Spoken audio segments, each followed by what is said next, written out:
condenação por abuso de poder político. Acredito que tenha sido este o meu crime. Crime sem corrupção. Mas vamos lá. Nós sabemos que, desde quando eu assumi, falava que eu ia dar um golpe. Tá?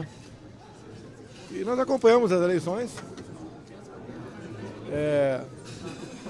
A maneira como o Tribunal Superior Eleitoral agiu, me proibindo até de fazer live na minha casa. Tá?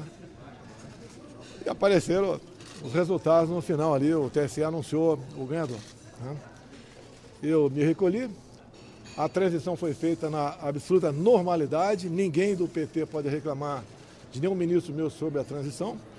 Dia 30 eu saí do Brasil e infelizmente aconteceu o 8 de janeiro. Quem fala em golpe, 8 de janeiro, não sabe o que é golpe. Com todo respeito, é um analfabeto político. Tá? Ninguém vai dar golpe com senhorinhas, senhorzinhos, com a bandeira do Brasil nas costas, um abrigo embaixo do braço. Se bem que lamentamos a depredação do patrimônio público ocorrido. Lamentamos, e as pessoas que fizeram isso têm que arcar com as suas responsabilidades. No mais, aquelas autoridades, sem citá-las, que vinham ao longo do tempo dizendo que tinha que salvar o Brasil de uma ditadura, que de uma forma ou de outra contribuíram para com aqueles números do TSE. E agora, contribuíram pela minha não elegibilidade, ou seja, estou inelegível a partir de agora, né? Basicamente, a partir de agora, eu peço que essas pessoas, por questão de coerência, procurem o atual presidente da República, Lula, que marcou, né, uma reunião com o Foro de São Paulo. Eu não sei se todos estão presentes, mas que vão brindar com Ortega, da Nicarágua, que prendeu todos os seus opositores, que prendeu padres, né, que expulsou freiras e persegue de forma brutal o seu povo. Então vamos brindar lá a Ortega, dada a grande vitória no dia de hoje. Procurem também Díaz-Canel, de Cuba, que está previsto aqui no Brasil, não sei se veio, mas foi convidado pelo atual mandatário, que essas pessoas, né, vão aí brindar com Díaz-Canel. Afinal de contas, Cuba é uma democracia, segundo eles. Também com Maduro. Eu, como presidente, estive em Roraima, vendo lá a chegada dos venezuelanos, em média 600 por dia. Pessoas que há anos fogem da miséria, da violência, da morte e da ditadura praticada lá atrás por Chávez e depois por Maduro. Vão se confraternizar com Maduro. É esse exemplo de democracia que as pessoas levaram, né, ao dia de hoje. E uma coisa muito importante, que eu não quero criticar a imprensa, mas a imprensa não tomou conhecimento do inquérito que foi aberto a mando da senhora Rosa Weber, então presidente do TSE, nos primeiros dias de novembro de 2018. E eu fui julgado pela reunião com os embaixadores e por ter comentado esse decreto. Lamentavelmente, nossa imprensa não se preocupou em tomar conhecimento que decreto é esse. Decreto não, inquérito. E deixar bem claro, o inquérito não foi concluído ainda. Então fui julgado por um inquérito que está há 5 anos para apurar possíveis irregularidades na eleição de 2018. Por que está fechado até hoje? Por que esse inquérito não foi concluído até hoje? Eu não posso ser julgado por algo que ainda não existe. As eleições de 2018 foram seguras ou não? Por que esse inquérito não foi concluído pela Polícia Federal, que era um inquérito sem classificação sigilosa? Também fui julgado pelos atos de 8 de janeiro. Qual a minha participação nesses atos? Quem perdeu com aquilo? Também fui julgado pelos atos de 12 de dezembro, entre outros. No inquérito inicial, lá atrás, que foi impetrado pelo PDT, na figura de Carlos Lupe, atualmente ele é também ministro de Lula, e me acusou do quê? De lutar pelo voto impresso. Só que Carlos Lupe, há aproximadamente 2 anos, deu uma declaração dizendo o quê? Sem eleições auditáveis, sem voto impresso, a corrupção não, a fraude impera.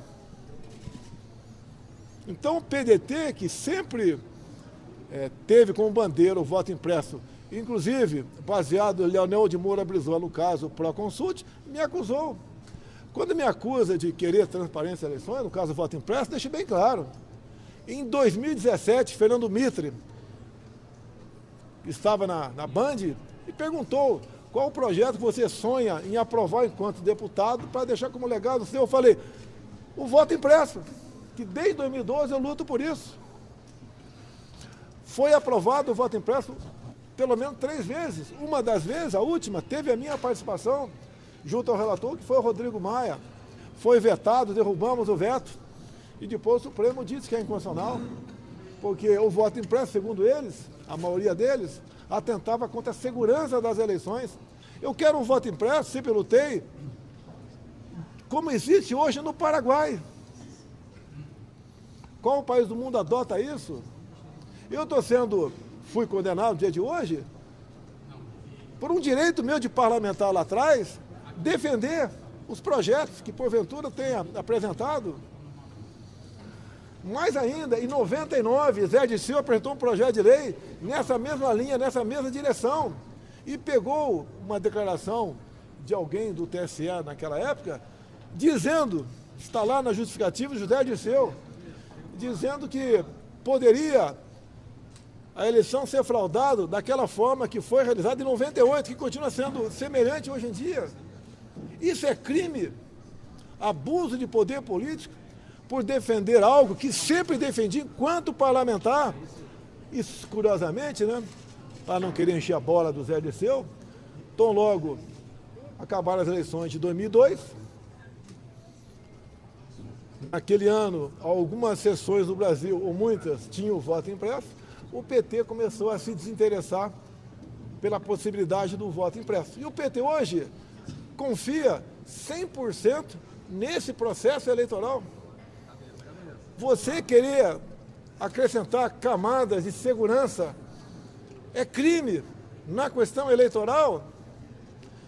Me tirar de combate como Ortega, convidado aqui para o Fórum de São Paulo, talvez esteja aqui em Brasília hoje, tá?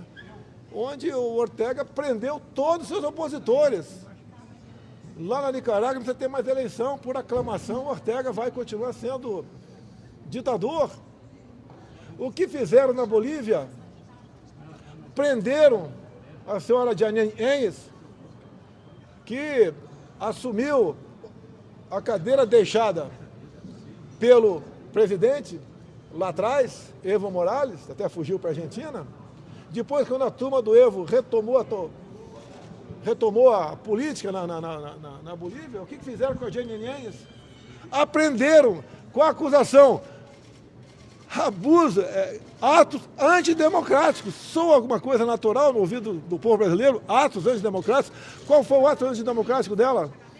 Segundo o pessoal que voltou ao poder, né, quando a Janine ela não disputou a eleição, mas a oposição ganhou, porque ela devia, tão logo assumiu o mandato lá atrás pela vacância, tivesse algum tempo depois, poucos meses, convocado eleições gerais. Estamos no caminho de uma ditadura, quer dizer, o caminho está bastante avançado numa ditadura. Eleições sem confronto não é democracia. Quem seria oposição para esse atual mandatário que está aí em 2026? Não, no momento ainda não tem nome. Pode ser que apareça, mas não tem nome. Seria quase que um WO, ou poderiam, por aclamação, tá, lá no TSE, continuar o mandato do Lula. Afinal de contas, ele é um grande democrata. Um cara que esteve na cadeia por tanto tempo, condenado por 9 juízes, 3 instâncias, tirado da cadeia para disputar a presidência, e um massacre em cima de mim, por parte de alguns setores da sociedade, e também um Tribunal Superior Eleitoral que trabalhou contra as minhas propostas. Eu fui proibido de mostrar a imagem do Lula defendendo aborto. Proibido mostrar a imagem do Lula dizendo que pode roubar um celular que é para tomar uma cervejinha. Proibido mostrar a imagem do Lula com o gorro do CPX, lá do Complexo do Alemão do Rio de Janeiro. Repito, proibido de fazer live na sua casa. Proibido de mostrar a imagem de 7 de setembro. Os que trabalharam contra mim hoje se gabam que foi uma vitória da democracia contra um ditador, que sou eu, que respeitei a Constituição, a contragosto muitas vezes, mas respeitei a Constituição. Trabalhei dentro das 4 linhas. Parece que esse esforço todo não teve o seu devido valor reconhecido. Não queria que ninguém trabalhasse por mim, mas que não trabalhasse contra. Então hoje vivemos aqui uma inelegibilidade, não gostaria de me tornar inelegível. Tá? Na política, essa frase não é minha, né? Ninguém mata, ninguém morre. Espero, né? Espero. Continua gravando Central. Há pouco tempo, veio uma facada na barriga e hoje veio uma facada nas costas, com a inelegibilidade por abuso de poder político. Não tenho adjetivo para responder. Abuso de poder político. Lembro que a chapa Dilma Temer foi a ação do PSDB contra essa chapa. Ela foi arquivada em 2017, exatamente porque outras provas, como por exemplo, Caixa 2 e depoimentos de delatores para a questão da Lava Jato, tá, não foram aceitas naquele processo. E o meu modificou-se a jurisprudência e me julgaram pelo conjunto da obra. A minha grande obra, ao longo de 4 anos, né, foi o quê? Mesmo com pandemia, com uma guerra, uma crise hídrica em 21, entregamos o Brasil com os números melhores do que recebi em 2019. Tanta coisa feita pelo nosso governo, respeitando a todos. Inclusive, vocês nunca viram uma só proposta minha para censurar a imprensa. E hoje temos a proposta lá dentro do parlamento e gente de outro poder vai lá o tempo todo para tentar aprovar essa proposta. E, pasmem, busquem a minha medida provisória, a última que foi devolvida pelo Senado Federal, onde eu falava sobre liberdade de expressão. Copiei dispositivos da Constituição, copiei artigos da Constituição numa medida provisória. E é risível, foi devolvida. O que eu sempre exigi? O cumprimento da Constituição. Você combate a desinformação, sei lá o que for, fake news, com mais liberdade e não com censura. Quem é que vai censurar? Só vemos páginas da direita censurada. Agora, em cima da Jovem Pan. Quem eles não gostam, censuram. Pressionam o dono de jornais para demitir aquele profissional. Isso não é democracia, não existe democracia sem liberdade de expressão. Volto no inquérito de 2018. A imprensa, veja, são 4 páginas que interessam. Se bem que, depois que eu divulguei, passou a ter uma classificação sigilosa. Mas, repito, fui condenado em cima de um decreto que não foi concluído ainda pela Polícia Federal. 8 de janeiro também não foi concluído ainda. Estamos cada vez mais vendo coisas que aconteceram de 8 de janeiro que bem demonstra que não foi de gente dito da direita e nem do acampamento, como mesmo disse o senhor José Múcio, ministro da Defesa, onde ele disse que não houve uma figura central naquele episódio e não foi o pessoal que estava acampado que fez o quebra-quebra. Olha o que aconteceu sobre 12 de dezembro, onde tivemos aquele quebra-quebra lá na região da sede da Polícia Federal, com requerimento para pedir os nomes de quem estava sendo hospedado em hotéis de Brasília. Porque de lá, segundo depoimento de um coronel da Polícia Militar do DF, aquela trama de dezembro foi feita em hotéis. E a comissão rejeitou buscar o nome de quem estava hospedado naqueles hotéis em Brasília. Parabéns à TV CNN, tá, que mostrou as imagens lá do general G. Dias, lá se confraternizando praticamente com os invasores, que mostrou a imagem de um colega de vocês, né, que eu respeito, mas que estava lá dentro, da Reuters, tirando fotografia armada. Um cara chutando uma parede, né, uma porta já estava aberta. Depois vai ver se a imagem ficou bonita. Quando saiu a primeira imagem lá atrás, daquele magrinho lá, derrubando o relógio com a camisa, com a minha estampa, o pessoal bateu palma, ó, pegamos o cara. Agora estamos vendo que foi realmente uma grande, pelo que tudo indica, uma grande armação, tudo aquilo lá. Então acho que o Brasil fica de luto, alguém vai soltar fogos, obviamente, né? vai entrar em campo para ganhar quase que por WO em 26, mas isso não é democracia. Democracia sem contraditório não existe. Vai recorrer? Olha, é questão de recurso ou não, eu vou conversar com os advogados, o placar parece estar 4-1 até agora, deve fechar em 6-1 ou 5-2. Eu vou ver o que o advogado tem a dizer sobre isso. Mas meu recurso é para o Supremo Tribunal Federal. Tá?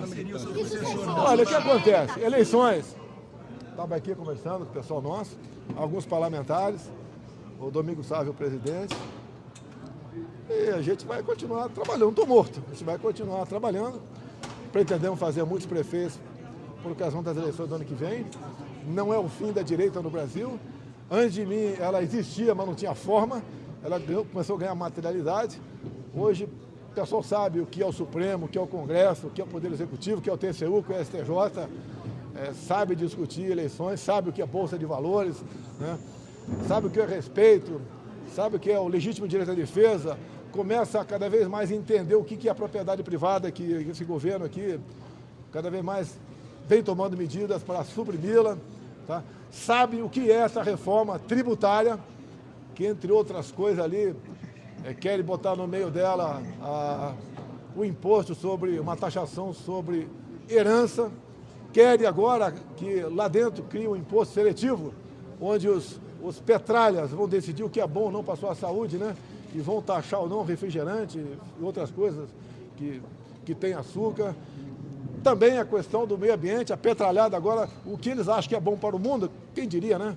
Um mundinho desses caras aí vai ser taxado também, como com toda certeza a carne bovina, tendo em vista aí os gases desses animais que soltam aí no campo. Ou seja, comigo tivemos diminuição de carga tributária, mais de 4 mil produtos reduzir em 1/3 o IPI, muita coisa importada, zeramos a taxa de importação, tá? Outras coisas, diminuímos também os impostos do Brasil, como nós zeramos os impostos federais do gás de cozinha, do diesel, do álcool e da gasolina, juntamente com o parlamento brasileiro, e mês a mês nós passamos a arrecadar mais. Ou seja, demonstramos que a curva de Laffer tinha ficado lá para trás. E com uma equipe competente de ministros, de orgulhar a grande maioria dos brasileiros, nós vencemos desafios e obstáculos. Compare os meus 23 ministros com esses 37 que está aí. Quantidade não é qualidade, é uma vergonha a grande parte desses ministros que estão ocupando aí a esplanada em Brasília para não fazer nada, a não ser nos envergonhar com as suas ações, bem como o próprio Lula nos envergonha o tempo todo, cada vez que sai do Brasil. O problema não é quando ele sai, é quando ele volta para cá. Eu sou o cabo eleitoral de luxo. Se os meus colegas parlamentares concordar, eu sou o cabo eleitoral de luxo. Tá? Não vamos desistir do Brasil. Afinal de contas, eu tenho uma filha de 12 anos que pretende, né, continuar nesse Brasil. Eu tenho uma tremenda responsabilidade, juntamente com a senhora Michele, em tê-la colocada no mundo. O senhor teme ser preso? Voltamos para Nicarágua? Preso por quê? Aponte o motivo. Por favor, aponte o motivo. Só falta isso. Se bem que tem uns 300 presos de forma injusta no Brasil atualmente. Já teve, a questão de 2 meses, foi um homem de uns 40 e poucos anos de idade conversando comigo lá no meu condomínio, falou que estava tomando conta dos seus filhos sozinho. Eu perguntei, ficou viúvo? Não, minha esposa está presa. E assim são muita gente, mais de 99%, presas sem o devido processo legal. Então a prisão só se for um abuso. Como é um abuso, no meu entender, os meus 3 agentes na questão da vacina. Não cabe prisão preventiva ou provisória por aquilo, mesmo eles sendo culpados. E olha, o MP foi contra a prisão, o MP foi contra a busca e apreensão na minha casa. Tinha que ver o constrangimento da maioria dos policiais federais na minha casa. Pois não, né? Está em casa? Vai entrar. O que posso colaborar? Viemos atrás de cartão de vacina. Não foram atrás do cartão de vacina, foram atrás do meu telefone. É aquela história de joga a rede. Se jogar a rede em cima do telefone de vocês, pode aparecer muita coisa que vocês não querem que apareça. Tá? Agora, qual crime eu cometi? Eu nunca tomei vacina, porque eu li a bula, é só isso. Só isso, mais nada. Tá? Deve tomar ou não deve, é problema de vocês. Eu comprei mais de 500 milhões de doses de vacina. E foi, acredite, o Conselho Tutelar teve na minha casa semana passada, não estava em casa, para ver se a minha filha havia tomado a vacina ou não. Ué, não tem mais liberdade no Brasil? Alguém leu a bula? Os efeitos colaterais possíveis para criança de 5 a 11 anos? Leiam. Leiam a bula e decidam se deve tomar ou não. Eu achava, e acho ainda, né? Pelo que eu li, recomendo a vocês que leiam o livro Invasão Silenciosa, um livro de uma médica americana, que estava lá com a equipe do Fauci. E vacina, quando se fala em vacina, ele é negacionista, voltou a negar a vacina. Não vou entrar no mérito. Quando se fala em urna, ele não é democrata. Na reunião com embaixadores, perguntei, alguém adota esse tipo de eleições lá no seu país? Ninguém adotava, só nós. Será que só nós estamos certos? Ninguém quer duvidar, ninguém quer falar que houve fraude. Nós queremos cada vez mais transparência. É a certeza para a população de que para quem está votando, o voto está indo. Bolsonaro, Zema ou Tarcísio? Deixa eu falar. Zema ou Tarcísio, se o senhor tivesse que escolher por enquanto ainda Johnny Bravo. Johnny Bravo. Sabe quem é Johnny Bravo? Você está olhando para ele aí. JB. O senhor acredita que o senhor possa reverter, então, essa questão da inegibilidade? Eu não sabia que o homem era curioso. Eu sei que, com todo respeito, as mulheres são curiosas, né? Eu não sabia que o homem era curioso também. Você vai continuar curioso, tá? Não, mas eu estou falando. O senhor acredita, então, na reversão da sua inegibilidade? Oi? O senhor acredita na reversão da sua inegibilidade? Olha, o que eu tenho certeza e convicção, tá? Um julgamento político. Esses que me condenaram deveriam procurar o Lula agora, procurar ali o nosso querido Daniel Ortega, né? Dias Canel de Cuba, Ortega da Nicarágua, procurar o Maduro e brindar. Parece que foi escolhido um dia, né, onde se comemora o Foro de São Paulo. Você sabe como nasceu o Foro de São Paulo? Em 90. Sabe quem fundou? Vou passar só 3. Foro de São Paulo. Lula, Fidel Castro e Farc da Colômbia. Você sabe quem está preso na Espanha por narcotráfico? Um general da Venezuela, que já fez uma delação premiada. Eu lamento, eu queria ver a imprensa mais ativa, uma imprensa investigativa. Eu tive acesso e parte da delação premiada lá do general venezuelano que está na Espanha, que o americano quer levá-lo para lá. Se levar para lá, cai a casa da esquerda no mundo todo. Vejam o inquérito de 2018. Ninguém está duvidando do processo eleitoral. Eu quero que você da imprensa leiam 4 páginas do inquérito que está aberto ainda de 2018. Quando fizeram, por exemplo, a perícia no documento golpista, né, apelidado aí, na casa do Leandro Torres, só encontraram a digital do delegado da PF e do agente. Cadê a minha digital lá? Agora vamos pegar o Bolsonaro. Nem do Torres tinha. E outra, golpe com papel, golpe com Estado de Defesa, golpe com respaldo na Constituição. É assim que está sendo as acusações. Agora vamos pegar o cara. Tem lá um ex-militar, porque ele foi expulso no início do século, um tal de Ailton, né? Que está preso no Rio porque mandou uma mensagem para o Cid. Uma mensagem maluca. Vamos mobilizar tantos mil homens por aí. Ele não tem liderança nenhuma, tanto é que veio o candidato a várias vezes e não conseguiu nada. E tem um áudio meu para ele dizendo, eu nem posso falar teu número, boa sorte no Rio de Janeiro. Era candidato. Você é meu 02, o Hélio Negão meu 01. Pronto! É o 02 revolucionário, golpista, lá do Rio de Janeiro. Quem nas mídias sociais, olha o caso dos empresários. Por que em cima dos 8 empresários? Para pegar o Luciano Hang, que tinha mais de 20 milhões de interação por mês, para tirar um cabo eleitoral meu. Olha a cassação do prefeito lá de Santa Catarina, Brusque. Qual a acusação? O Luciano Hang, na frente dele, falou para seus funcionários, não vote no PT. E ele foi eleito com mais de 60% dos votos. Cassaram o mandato dele.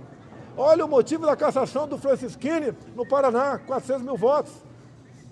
Faltavam 10 minutos para acabar as eleições de 2018. E ele falou que Ó, tá muita gente aqui reclamando que vai apertar 13 e aparece, vai apertar 17 e aparece 13. Olha a cassação do Dallagnol. Eu não tenho amizade com o Dallagnol, nunca conversei com ele. Tá? O motivo da cassação dele, nem eu respondi a PAD. Resolveram cassar o mandato dele. Quantos outros virão? Comigo, por enquanto, é apenas aí direitos políticos, né? Não sei se teremos uma nova medida de força. Tudo pode acontecer. Tá? Seria mais um exagero. Vi hoje ali, rapidamente, a matéria da Veja sobre a senhora Lindora, vice-procuradora-geral da República, reclamando das ações do senhor Alexandre de Moraes. Poxa, será que ela está certa? Parece que sim. Ninguém pode ser o dono da verdade no Brasil, mesmo que seja no Supremo Tribunal Federal. Não pode ter um poder maior do que o outro. E o que nós estamos assistindo é basicamente um poder judiciário, através de uma pessoa, tomando as medidas de acordo com a sua cabeça. É isso que nós queremos para o Brasil. Lamento que eu sei que o senhor Alexandre de Moraes reclama de pessoas das mídias sociais que falam barbaridade sobre ele, sobre a família dele. Eu duvido que seja 10% do que eu sou. E não é assim que se procede. Prendendo e mantendo presas as pessoas, né?